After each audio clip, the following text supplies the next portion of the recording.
Welcome to our latest Colorado Buffaloes opponent preview, and I'm excited to be joined by Jenny Carlson, who covers Oklahoma State for BeyondTheBoxScore.com, which is part of the Substack network, correct? Yes, that's right. Yeah, awesome. And you've been covering the Cowboys for a long time. I feel like I've covered the Bucs for a while. This will be my 15th football season, but you've been covering Oklahoma State longer than that. Yeah. Since the fall of 1999, I'm heading into my 26th football season being in Oklahoma, cover both Oklahoma and Oklahoma State. But yeah, I've seen the Cowboys go through many iterations in the last 25 years, but they're definitely in one of the best stretches they've had in their program history, which for a lot of Cowboy fans is a lot of fun. Yeah, well, you and I might be two of the very small number of people that cover the Big 12. Previously, Yeah. you've been covering it the whole time, but like when Colorado was back there the previous time and are still covering the Big 12. So, it's nice to see you, and we'll talk some Cowboys here. And I'm curious first off, how do Oklahoma State fans feel about this new Big 12? And I know how Colorado fans they're excited for some of these games. I think this is one they're very excited about. Yeah. This I think CU Oklahoma State. It's not CU Nebraska, CU Oklahoma, things like that, but CU Oklahoma State feels right. Like that needs to be in college football, because it's an old rivalry. So how do Okie State fans feel about this new Big 12? Yeah, I mean, I think it's definitely a better feeling than it was 3 years ago when news broke that Oklahoma and Texas were leaving. Obviously, at that point, a lot of uncertainty about whether the Big 12 would survive, where would Oklahoma State land, would their future be in the Big 12 or somewhere else. So I think the fact that the conference has solidified itself with not only the four new schools out of the Pac-12 this year, but the four additions last year. You don't replace brands like Oklahoma and Texas very easily, but obviously that guy in the head coaching office in Boulder is a pretty good brand in and of himself. So I definitely feel like, the Cowboys feel like their brand is strong. They, I think are a pretty good draw on TV, maybe not to the level of some of the blue bloods out there, but, I think they feel like they're in a good position in the league. And then they've got a team that they feel really good about. So while the Big 12 has been known over the last, I don't know, 3, 4, 5 years for its parity, quite honestly, even with Oklahoma and Texas in the league, Oklahoma State has been as good really as anybody in getting to the Big 12 championship game. So I think there's a sense of, yeah, the conference has changed, the conference has expanded, but it really does add to how solidly this conference is in place, and Oklahoma State feels good about the way they've navigated it to this point. So I think they feel pretty confident moving ahead. Yeah, I will say real quick, I think that we cover the two head coaches that people would most tune into to see what they have to say for Yes. different reasons, because you never know what Mike Gundy's going to say. You never know what Deion Sanders is going to say. Yeah, no doubt about it. Yeah, Mike Gundy, the filter is off. We saw that filter maybe take him into some areas he didn't intend to go at Big 12 Media Day. But yeah, I think he's at this point, one of the longest tenured coaches in college football, behind Kirk Ferentz at Iowa and now Kyle Whittingham in the Big Yeah. 12 at Utah. But, he's been there a long time. He feels good about this team. And I think lots of times when he feels good about his team is when we see him maybe with the least filter. So I think that, yeah, he's definitely one of those people that if they put his weekly press conference on TV, I think people would just tune in to see what he might say. But he's definitely, I think, feeling good about the team he's going to put on the field this fall. Yeah, and obviously I'm going to ask you about the team this year, but I do want to ask one thing because I met Mike Gundy last year. I went to Big 12 Media Days in Fort Worth and got a chance to meet him, talk with him for a couple minutes, and then Oklahoma State let me get him on the phone when Colorado joined the Big 12. We talked for a little bit, and then I ran into him again in Vegas. So I've had like three interactions with him. All Yeah. of them super nice guy. Like I really enjoyed talking to him. What's he like to cover? Yeah, I mean, pretty good. Like I said, the filter is kind of off at this point in his career. He doesn't really hold much back. At Yeah. least he doesn't seem to. So, it's not perfect. I mean, you're never going to have a perfect, source reporter relationship. But I think as far as him feeling comfortable, he's a lot more like college basketball coaches are than most college football coaches are. I think so many of the college football coaches around the country are, it's such a big business that there's so much money that revolves around football on campuses that they really feel like they have to always be in protection mode. And Mike Gundy doesn't sort of have that way about him. He tends to be a little more open. So, yeah, interacting with him is a lot more like you might think interacting with a college basketball coaches is, Yeah. and where most of those coaches are just a little bit more at ease, it seems like, in dealing with us. So yeah, it's great. It's great dealing with him. It's a pretty open conversation when you're talking to Mike Gundy. Yeah, well, I enjoyed my conversation with him, and you've alluded to this, but he's had really good teams. 18 straight bowl games, which is one of the longest streaks in the country right now, and this year's team um, looks like a pretty good one. He's had some really good teams in the past, obviously, but as I look at this one, Jenny, when I first did my Big 12 media poll, I put Utah at the top, and the more I've looked into it, I'm like, man, I think I might if I could switch it, I might go to Oklahoma State. I really like what they, at least on paper, what they have coming back. What do you think of this team? Yeah, this is a team that is really runs counter to what we see around college football and Yeah, really college athletics right now. Depending on how you want to do your math, it's either 18 or 20 starters that return, which, that's nearly everybody. And yeah, even 10 or 20 years ago, 40 years ago, those kind of returner numbers are almost unheard of. And then today's day and age, I mean, it's just nobody has that many returners on their squad. So for Oklahoma State to bring back so many guys, yeah, it's remarkable. And I think that sets them up really well. They've got a team that, knows each other. I think there are some inherent things that come with that you just can't, get when you have big roster turnover. And not to say that it's going to be perfect, but I think having that experience, they have a line, an offensive line that their average age, get this, their average age at Oklahoma State is higher than when the Buffalo Bills had the offensive line that blocked for OJ Simpson. So, I mean, this is a wow, veteran offensive line. Stuff like that, you can't really put a value on when it comes to wins and losses.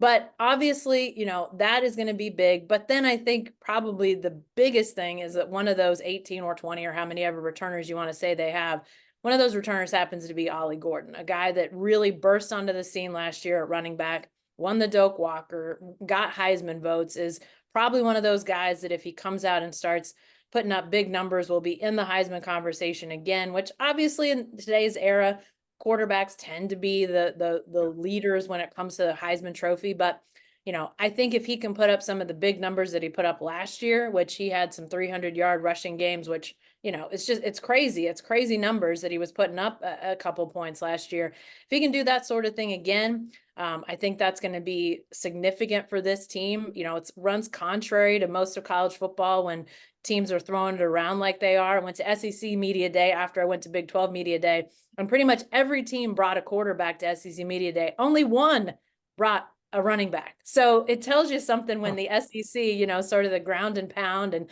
the power yeah. football league that they're known to be are now like, nope, we're a quarterback league. So it definitely that running back centric offense is a little bit different.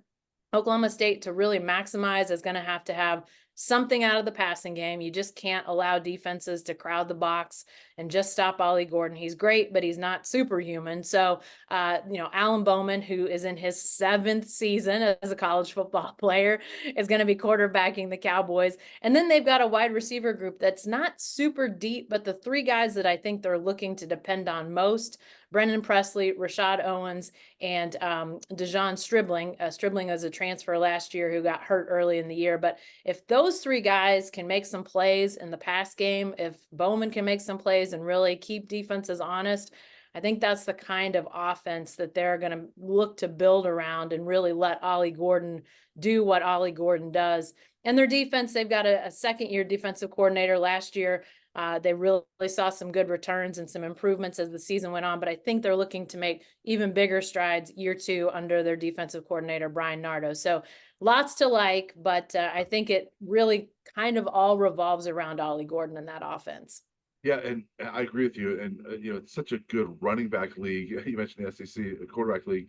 There's so many good running backs in this conference in the Big 12.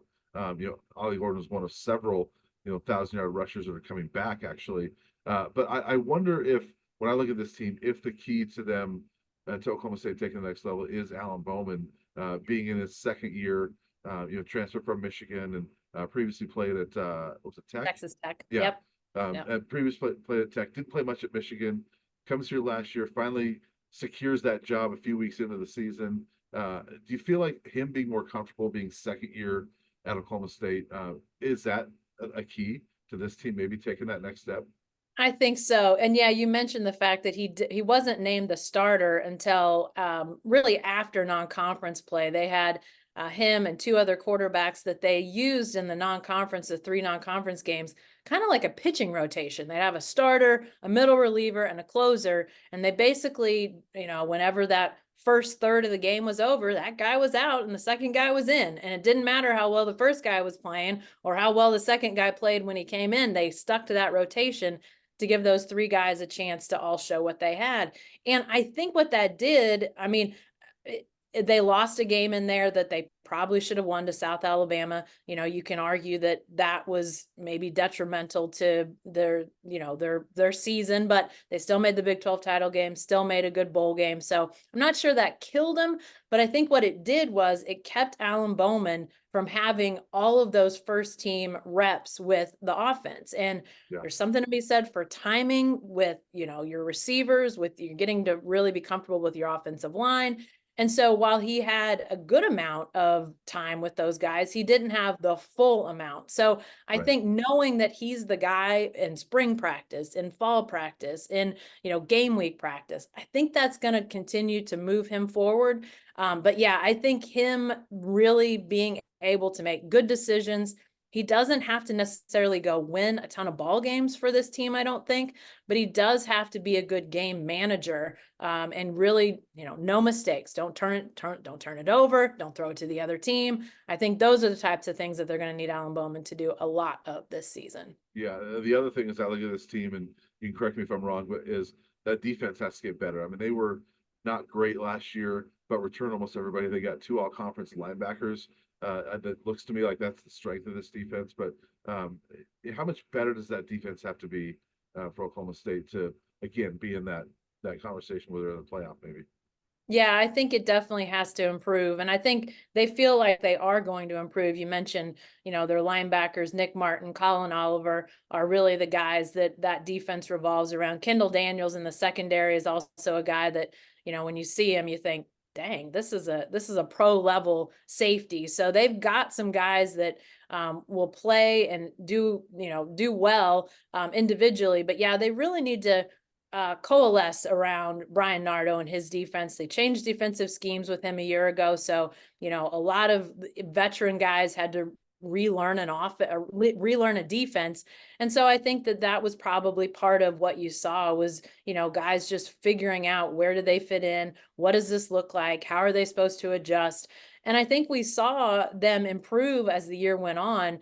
The last time they changed defensive coordinators at Oklahoma State, it was Jim Knowles, who's now the defensive coordinator at Ohio State. And it took him really the better part of 2 seasons to get to the point where you started to see, really steps forward. You could see what the defense was going to become. I think that turnover was shorter. We saw it really within last season, but it still needs to be more consistent. Their secondary was really young last year, which obviously is good for getting experience, but it's really hard for learning on the job. So I think that the hope is that they can be better in the secondary, but they also had a defensive line that from time to time they would, make themselves known, but they really didn't pressure the quarterback, sack the quarterback, get tackles for loss like I think they need their defensive line to get. So that's going to be an area to see playing this different defense, playing 3-3-4. You're really asking your guys in the secondary to make plays, but your defensive linemen on occasion have got to do some things. So I think that's where they're going to be looking for some improvement out there. Yeah, and you mentioned a little bit ago how Oklahoma State's kind of an anomaly this year, and they got everybody back. The portal movement was not a whole lot, but one of the guys they lost was DJ McKinney, who's now in Colorado. Yeah. And looking like he's going to be a starting corner and had a really good spring. He played a lot last year. I was not a starter, but what's your thought on DJ McKinney? What can you tell Buff fans about what they're getting out of this guy? Yeah, he was one of those guys that as they had some injuries and needed to continue to bring younger guys into that secondary, he did get to play a lot. And I was impressed by him. I think that he showed some good flashes, and I think he's a guy that, again, given a chance to get comfortable, get more reps with the first team defense, I think he's definitely a guy that can make plays and can be a strong performer in the defensive secondary. So yeah, when he transferred, Oklahoma State didn't lose a lot in the transfer portal. The year Yeah, before they did. In fact, there were questions about, what's going on in Oklahoma State because they lost not just transfers, but they lost starters, which lots of times you see guys leave who aren't getting opportunities, or maybe they go want to be closer to home. But this was a situation where guys who were getting good playing time left Stillwater a couple years ago. And so that really was setting off alarm bells. But this last offseason, they really didn't lose much. And DJ McKinney was probably one of the guys that when he transferred, I thought, ugh, that's a guy that Oklahoma State would like to keep around. They lost yeah. a couple years ago a guy named Jabbar Muhammad who ended up at Washington, played for a national championship last year, was a starter in that secondary. You just don't want to lose guys like that. That's not, if from Oklahoma State's perspective, you don't want to become a program that develops these guys and then loses them to somebody else to go be a starter. So I think DJ McKinney was one of those guys this last offseason that probably hurt most to see him leave. But I think in the grand scheme, it was definitely not nearly the exodus that we saw 2 years ago for Oklahoma State.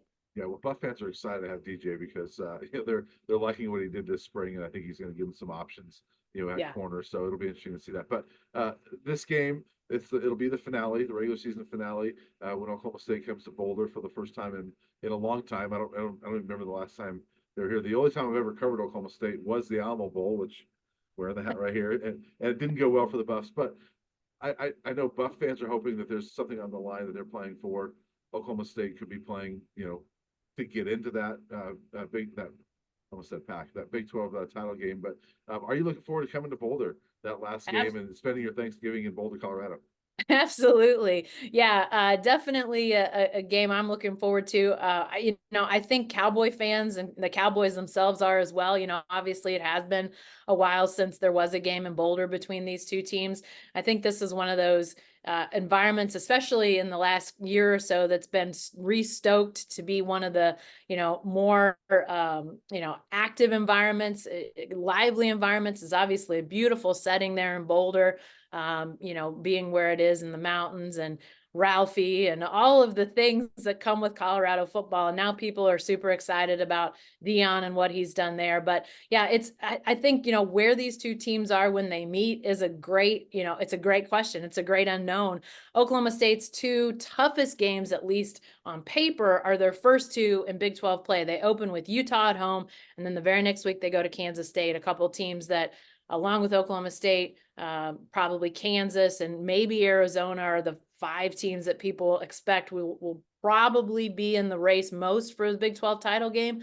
But obviously going to Colorado, being a last game of the year, are the Buffs in the conversation with all the transfers and all the changes that Deion Sanders has brought in his second year? We don't know. We saw what they were at the start of last year. If they're that at the end of this year, this is obviously a game that could determine who makes it to the Jerry World, to the Big 12 title game, and maybe even makes the college football playoff. With this expanded playoff, Yeah.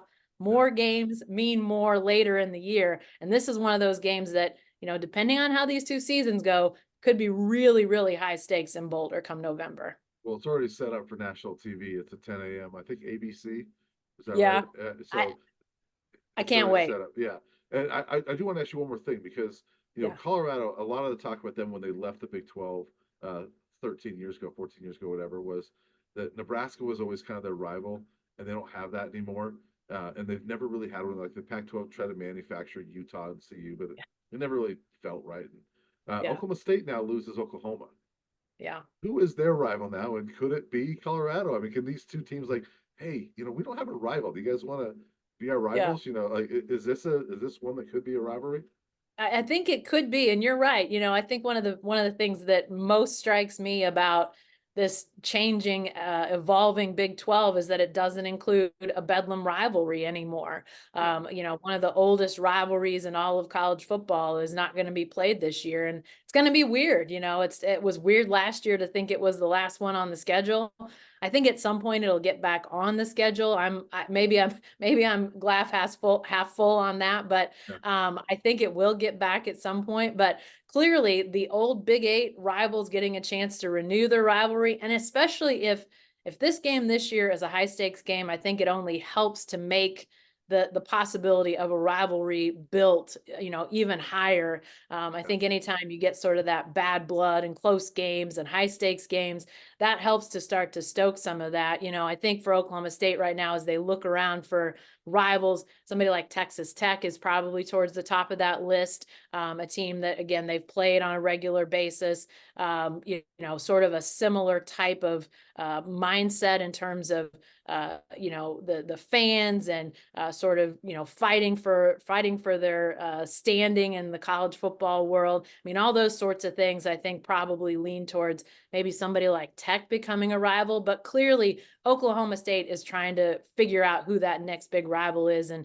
if a game like Colorado this year becomes sort of a wow game, a dogfight type of game. And then, I think that could be the start of something. If these two teams could find themselves in the Big 12 title game against each other, Yeah. even better, because I think that only adds to the potential. But yeah, I think the fact that it is, Big 8 renewed, Big 12 renewed, I think it does have a chance to be one of those games that could become a rivalry. Well, I'm excited for it. It's because of that old history with these two teams, and Yeah. it's gonna be a lot of fun. So, Jenny, I appreciate it, and hey, we'll see you around Thanksgiving. Thanks, Brian. Appreciate it.